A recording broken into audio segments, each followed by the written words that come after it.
एउटै हो सबको रहर, बनाऊ यो हाम्रो सहर। एउटै हो सबको रहर, बनाऊ यो हाम्रो सहर। हाम्रो विराटनगर।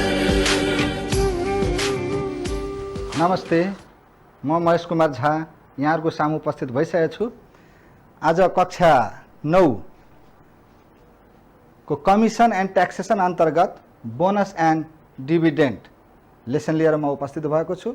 भाइ बहिनीहरूले कमिसन एन्ड ट्याक्सेसन पाठ अन्तर्गत इन्कम ट्याक्स पढिसक्नुभयो, कमिसन पनि पढिसक्नुभयो र आज हामी बोनस एन्ड डिभिडेन्ड पढ्छौँ। सबभन्दा पहिला बोनस ल, यो बोनस शब्द सुन्नुभयो होला, हामीले यसलाई लाभांश पनि भन्ने गरेका छौँ। बोनस कसले पाउने त र बोनस कसले दिने तपाईहरुलाई थाहै होला। यदि कुनै पनि कम्पनी, फर्म, बिजनेस र अर्गनाइजेसन यदि प्रफिटमा छ भने त्यसले के गर्छ त आफ्ना कर्मचारीहरूलाई केही सीमित पर्सेन्टेजको बोनस वितरण गर्छ। हो, त्यो इम्प्लोइले पाउने चाहिँ रकम बोनस हो। When a firm or company or business organization is in profit, it provides a certain percentage of profit to its employee as an encouragement besides their fixed salary for their goal and good services, and the certain percent to its stockholder, certain percent to the stockholder, policy holder and etc. The both amounts is called bonus. फेरि एकचोटि भन्नुहोस् त, यदि कम्पनीले, फर्मले, बिजनेसले, अर्गनाइजेसनले यदि केही मुनाफा आर्जन गर्यो भने त्यो मुनाफाको केही निश्चित प्रतिशत आफ्ना कर्मचारीहरूलाई अथवा शेयर होल्डरहरूलाई वितरण गर्ने गर्दछ। त्यो रकम नै के हो त? बोनस हो। ल, एकचोटि तपाईहरुको लागि फेरि मैले यहाँ बोनसको त्यहाँ स्क्रिनमा हेराउन गइरहेको छु। एकचोटि हेर्नुहोस्। What is bonus? The bonus, when a firm or company or business organization is in profit, it provides a certain percentage of profit to its employees as an encouragement besides their fixed salary for their good services, and certain percent to its stockholders or policy holders. Both type of above amount is called bonus. बुझिसक्नुभयो होला। अब आज हामी bonus सँग related केही प्रब्लमहरु solve गर्ने छौं र bonus केही फर्मुलाहरु छलफल गरौं। फर्मुला बोनस भाइ बहिनीहरुले बुझिसक्नुभयो। बोनस जहिले पनि प्रॉफिटमा आधारित भएर गर्छ। कम्पनीले यदि प्रॉफिट आय आर्जन गर्यो भने त्यसलाई हामी केही पर्सेन्टेज छुट्याएर आफ्ना कर्मचारीलाई वितरण गर्छौं। त्यसो भए बोनस इज इक्वल्स टु के हुने भयो त? Net profit into bonus percent. यसलाई हामीले बोनस प्रतिशत पर्सेन्ट, यसबाट पनि हामी बुझ्न सक्छौं। बोनस केही फिक्स्ड प्रतिशत, बोनस पर्सेन्ट नेट प्रॉफिटबाट काटेर निकालिएको रकम नै बोनस हो। र अर्को फर्मुला लेखौं। बोनस पर्सेन्ट कसरी निकाल्ने हामीले त? बोनस प्रतिशत निकाल्दाखेरि जसरी हामीले पर्सेन्टेज निकाल्छौं, केही पनि रकमको, कुनै पनि रकमको पर्सेन्टेज निकाल्छौं त हामी के गर्छौं? रिक्वायर्ड अमाउन्ट माथि राख्छौं, टोटल अमाउन्ट तल राख्छौं अनि इन्टु 100 गर्छौं। किन? पर्सेन्ट भनेको पर मिन्स 1 सेन्ट मिन्स 100, 100 मा कति त्यसलाई हामी पर्सेन्ट भन्छौं। त यहाँ बोनस पर्सेन्ट त कसरी निकाल्ने? Bonus divided by net profit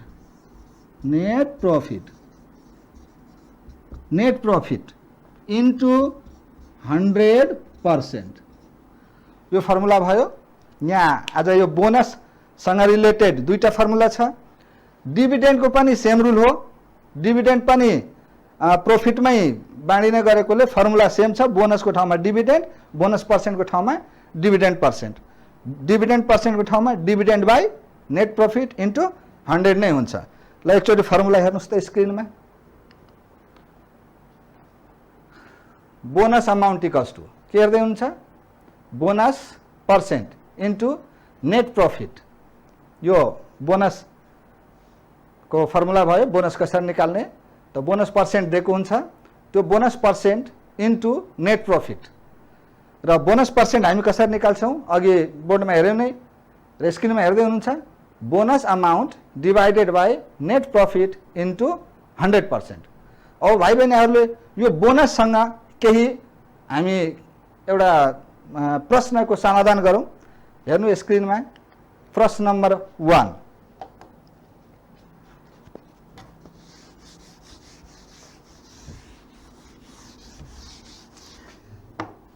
आज यो बोनस बुझिसक्नुभयो, बोनस पर्सेन्ट कसरी निकाल्ने हामी भनेर। अनि पहिलो इक्जाम्पल हेर्नुस् त के भनेको छ, a company gains ₹4 lakh in a year if 5% of profit is divided among 40 employees as bonus, how much will each get? So here total profit is how much? Net profit is equals to ₹4 lakh. How much?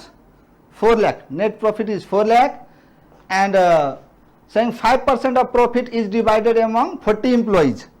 So here bonus percent,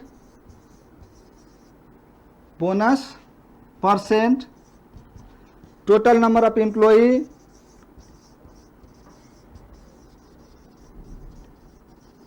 equals to कति जना छ, 40 जना।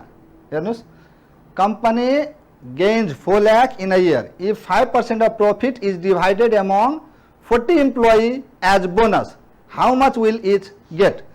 त्यो bonus percent कति छ भन्नुस् त, 5%। Total profit को कुनै कम्पनीले कति आम्दानी गर्यो, 4 लाख। यदि 4 लाख आम्दानी गर्यो भने त्यो कम्पनीले डिसाइड गरेछ, means only 5% of total profit is distributed as bonus to whom? To 40 employees, those who are working in that company. So now first of all we calculate how much bonus we get. The bonus, this is total bonus. Total bonus is equals to, what is the formula? Net profit into bonus percent. Okay dear students, net profit, how much is net profit? 4 lakh into bonus percent is 5%. Okay, calculate 4 lakh 5%. When we remove percent, we can write as 5/100. Okay, 20 cancel, equals to 4123 into 5. Okay, multiply 4 5 ja 20, 1 2 3, 1 10 100 1000 10,000, 20,000. See here, total bonus is 20,000. Total bonus 20,000. As net profit is 4 lakh, 5% bonus is distributed among 40 employee. The total bonus 20,000 became. How many employees are there? 40 employees. So each will get. Now you can see here, bonus received. You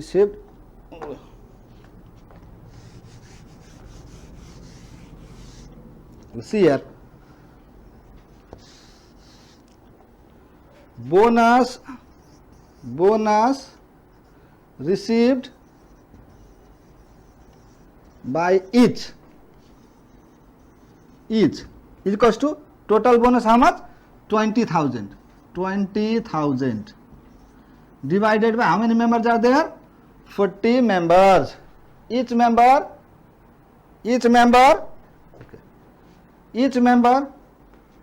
get divide. This 0 cancel. Now 4 5 ja 1 2 rupees 500. This is your answer.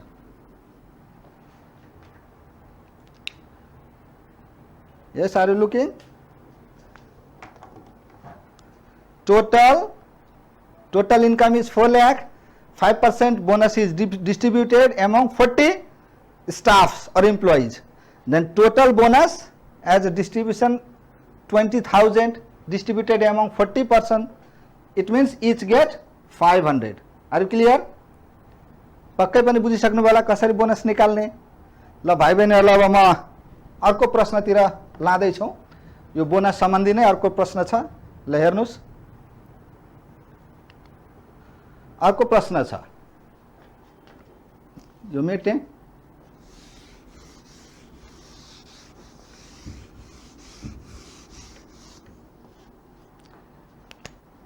अर्को question number 2 यसमा भनिएको छ a garment factory distributed 1.5% bonus. हेर्नुस्, bonus percent is equals to 1.5%. जम्मा 1.5% bonus distributed गर्दैछ equally to its 25 employee. Number of employee equals to कति जना छ? 25 जना। 25 employee. If each of the employee got rupees 1260, yes, bonus of each equals to rupees 1260. हेर्नुस् यहाँ के भनेछ, कम्पनीले 1.5% बोनस वितरण गर्दैछ बराबरी कसलाई? त आफ्ना 25 जना कर्मचारीलाई। If each of the employee got rupees 1260 means 1260 as a bonus, to find the net profit. The net profit कति होला? Net profit is equals to what? अब यहाँ भाइ बहिनीहरुले दुई तीन किसिमले गर्न सक्नुहुन्छ। एउटा टोटल सुरुमै नेट प्रॉफिटलाई एक्स लेट गरेर गर्न सक्नुहुन्छ, होइन भने अर्को चाहिँ बोनस एक जनाले प्राप्त गरेकै छ 25 जनाले, एक जनाले 1260 रुपैयाँ प्राप्त गर्यो भने 25 जनाले कति गर्यो त टोटल बोनस निकाल्यो, अनि टोटल प्रॉफिटको बोनस पर्सेन्टले बोनस निकाल्यो। अब आफ्नो तरिकाले पनि गर्न सक्नुहुन्छ। ल म यो के रे बोनस प्राप्त गरिसकेपछि निकाल्दिदै छु। हेर्नुस् यहाँ, नाउ इच एक जनाले कति पाएछ? 1260 रुपैयाँ। कति जना एम्प्लोइ छ? 25 जना। त्यसमा टोटल बोनस कति भयो? Total bonus is equals to number of employee into bonus of each. तो number of employee 25 into 1260. Okay, multiply this. How much it will be? You can use calculator. Herum ta 25 into 1260 is equals to 31500. 31500 यति रुपैयाँ total bonus भयो। हेर्नुस् कति भयो त? जम्मा 25 जना एम्प्लोइ छ, 1260 रुपैयाँ एक जनाले पायो, त 25 into 1260 गर्दाखेरि कति पायो त? 31,500 टोटल बोनस भयो। अब टोटल नेट प्रॉफिट को 1.5% न यो रकम हो। त्यसो भए लेट गर्नुस्, let net profit is equals to X let गरिदिउँ। Net profit equals to X let गरौँ। अब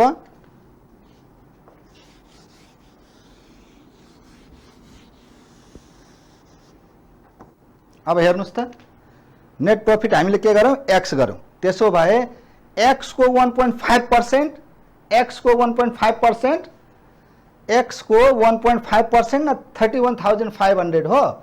31,500। त्यसो भए अब निकालौँ यहाँ total bonus is equals to x of 1.5%. Okay, total bonus how much you found?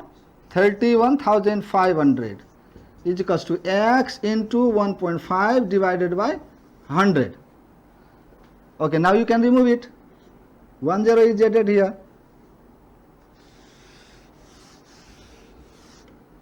Okay, 31500 is equals to 15x divided by 1000. Now cross multiply. How much you will get? Or cross multiply 31500 into 1000 is equals to 15x. बुझ्दै हुनुहुन्छ होला? अब यसलाई multiply गर्नुस् त easy छ 31500 माथि 3टा 0 is equals to 15x और हामीले यहाँ 15x यता लेख्न सक्छौं 3150000 और x इज इक्वल्स टु 315 5 वटा 0 divided by 15 x equals to कति आयो त बेला हामीले डिवाइड गरौँ 31500 भनेपछि कति छ हाम्रो 315 माथि 5 वटा 0 divided by 15 is equals to आएछ तपाईलाई root 21 1 2 3 4 5 21 lakh. This is your answer. हेर्दै हुनुहुन्छ? यहाँ हेर्नुभयो अर्को क्वेशन के भनेछ कम्पनीले जम्मा 1.5% बोनस वितरण गर्यो आफ्ना 25 जना इम्प्लोइलाई जसमध्ये एउटा इम्प्लोइले 1260 रुपैयाँ प्राप्त गर्छ भने त्यो कम्पनीले कति मुनाफा गर्यो त कति टोटल प्रॉफिट गर्यो त हामीले यहाँ प्रश्न देखिसक्यौं कि टोटल त्यो कम्पनीले 21 लाख इन्कम गर्यो भनेको प्रॉफिट अर्न गर्यो त्यो प्रॉफिट बाढ्यो. अब बोनस सम्बन्धी दुईटा प्रश्न भाइ बहिनीहरुलाई देखाएँ. अब यहाँ हामी डिभिडेन्डमा हामी फेरि अलिकता डिस्कस गर्न गइरहेछौं कि बोनस र डिभिडेन्ड हेर्दा सुन्दा उस्तै हो तर फरक के छ त डिभिडेन्ड सर डिभिडेन्ड र बोनस त उही हो डिभिडेन्ड र बोनस उही भए तापनि केही भिन्नता छ. बोनस भनेको कम्पनीले आफ्ना कर्मचारी प्लस शेयर होल्डरलाई पनि बाँड्न सकिन्छ तर डिभिडेन्ड आफ्ना शेयर होल्डरलाई मात्रै बाँडिन्छ त्यति चाहिँ फरक हो. त्यसो भए डिभिडेन्डको के डेफिनेसन हुन गयो त हेरौँ. सक्यो सार्नुभयो?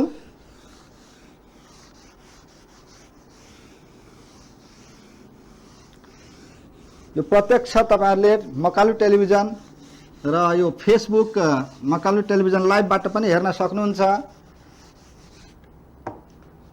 र बोनस हामीले बुझिसक्यौं. अब डिभिडेन्ड भनेको कर्मचारीलाई बाँडिदैन. डिभिडेन्ड शेयर होल्डर अनि के रे पोलिसी मेकर अनि त्यसपछि के रे इक्विटी शेयर होल्डर यिनीहरुको बीचमा डिभिडेन्ड बाँडिन्छ. जस्तै तपाईहरुको बाबा मम्मीले कुनै सहकारीमा शेयर होल्डरको रूपमा केही रकम राख्नु भएछ भने असाढको अन्तिममा हिसाब गरिसकेपछि आएको प्रॉफिटलाई त्यसको शेयर किता अनुसार बाँडिन्छ. त्यो चाहिँ डिभिडेन्ड हुन्छ. ल हेर्नुस् त एकचोटी स्क्रिनमा डिभिडेन्ड हेर्दै हुनुहुन्छ? It is a part of bonus. यो एउटा बोनसकै एउटा पाटो हो. Bonus received by the stock holder share holder or policy holder as cash or share is called dividend. भन्नुको अर्थ डिभिडेन्ड पनि लाभांशै हो तर यो लाभांश कसले पाउँछ त शेयर होल्डरले हैन स्टक होल्डरले अथवा पोलिसी होल्डरले क्याशको रूपमा वा शेयरको रूपमा पाउँछ भने त्यसलाई डिभिडेन्ड भनिन्छ. ल भन्नुस् त के फरक पाउनुभयो बोनस र डिभिडेन्डमा?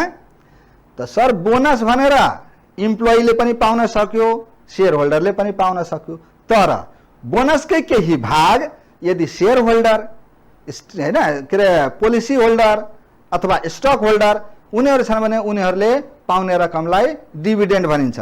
तर प्रब्लम यहाँ म्याथमेटिकल प्रब्लम सल्भ गर्दाखेरि हामी दुईटैमा केही पनि भिन्नता पाउँदैनौं. अब डिभिडेन्ड सम्बन्धी केही प्रश्न हेर्नुस् यहाँ स्क्रिनमा. अब डिभिडेन्ड सम्बन्धी यहाँ के भनेछ भने मुरारका बट 1500 शेयर. यहाँ हेर्नुस् शेयर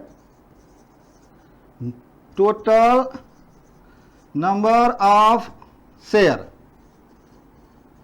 शेयर इक्वल्स टु 1500 जम्मा कतिवटा शेयर किनेछ 1500 शेयर किनेछ हैन Murarka bought 1500 share of a finance at ₹100 each the cost of each share कति रुपियाँ छ 100 रुपियाँ छ जम्मा 1500 किता शेयर किनेछ जसमा एक किता शेयर को दाम कति हो 100 रुपीज अब यहाँ के छ इफ 12% डिविडेन्ड इज डिस्ट्रिब्युटेड अब डिविडेन्ड इक्वल्स टु 12% बाँड्यो भने dividend equals to what is equals to what अब यहाँ हेर्नुहोस् त जम्मा शेयर संख्या कति छ 1500 एक किताको दाम कति भयो 100 अब त्यसो भए उसको जम्मा कस्ट कति भयो त टोटल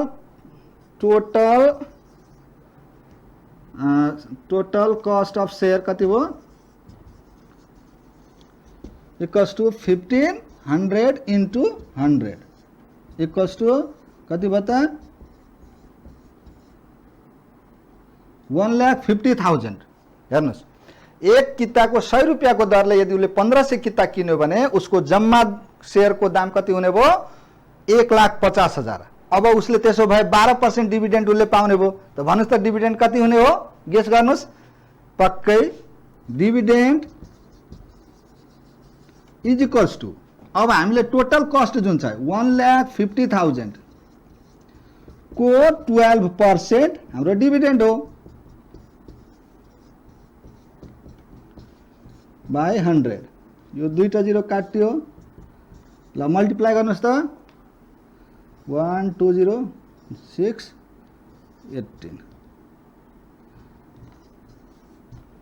भन्नुको अर्थ यदि तपाईहरुले कुनै पनि कम्पनीमा शेयर लाउनु भयो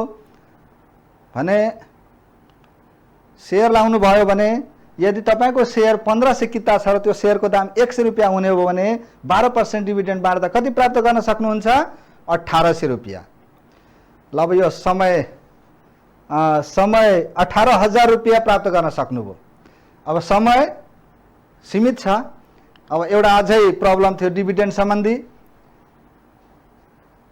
तपाईहरु आफै गर्नुहुन्छ